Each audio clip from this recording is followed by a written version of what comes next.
Marcello, 1920. De Lina Rengifo, Valencia. Era 22 de abril de 1920.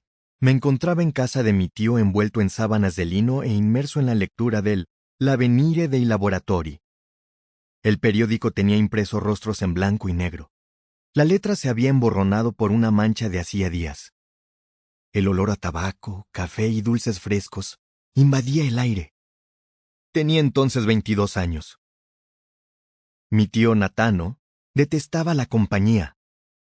El haber pasado el verano reciente junto a él y a su esposa Gina lo obligaba a ser amable conmigo. Pero cuando me veía vagar por su casa me miraba inexpresivo, con los ojos rodeados de manchas grisáceas a causa del cansancio. Nunca me perdonó el haber invadido su espacio. Durante ese tiempo pude hacer viajes a la confitería Machis, con el sol y la bruma de la mañana. El olor dulzón de la tienda parecía una loción frutal. No existía recoveco sin ese aroma. ¿Existían tantos en el aire? Se llegaba por puro instinto.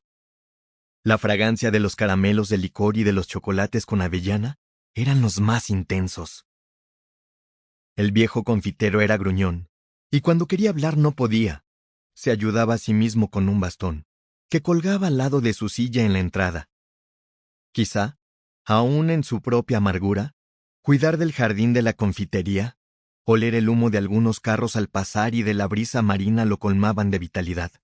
Placeres bastante alejados del mundo de exquisitos olores en el cual había decidido vivir. Algunas veces lo veía caminar por la plaza cerca a mi casa. Hacía sonar las llaves de su pantalón. Machis se había quedado solo después de perder sus tierras, y aun cuando podía gozar de un sinfín de gustillos, traía consigo el peso del sinsabor. Años después pude entenderlo.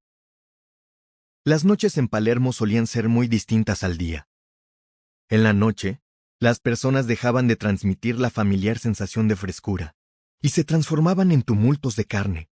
Un fenómeno de la dictadura, algo inalterable. Al final, el día cubría todo hecho, toda matanza, toda marca de sangre. Mi juventud se convirtió en un trago de desgracias. Todo inició el último verano que pasé en la casa de mi tío. Mi vida se desarrolló, poco a poco, con el mismo ímpetu de muchos, pero con la gran diferencia de vivir siendo otro. Atravesé caminos en donde mi cuerpo dejó de ser mío. Cada momento ocurrido me enseñó la profunda diferencia entre el mundo y yo. Me tomó tiempo darme cuenta. En ese entonces era un joven enamoradizo. Pasaba horas flirteando con las criadas de las casas señoriales, o con las jóvenes de la universidad. Hasta entonces había jugado en distintos lados del tablero. Me aprendí guiones de memoria para lograr sorprender a cualquiera, y asistí a clases en donde no entendía nada. Creí en el dominio de las personas frente a sus destinos. Ingenuo, tardé en darme cuenta del error. Las personas solo acumulan los errores, frustraciones y rencores de generaciones pasadas. Cuando desean cambiar sus destinos ya no son ellos mismos. Cuando Mussolini llegó al poder, trajo consigo un cambio radical en Sicilia.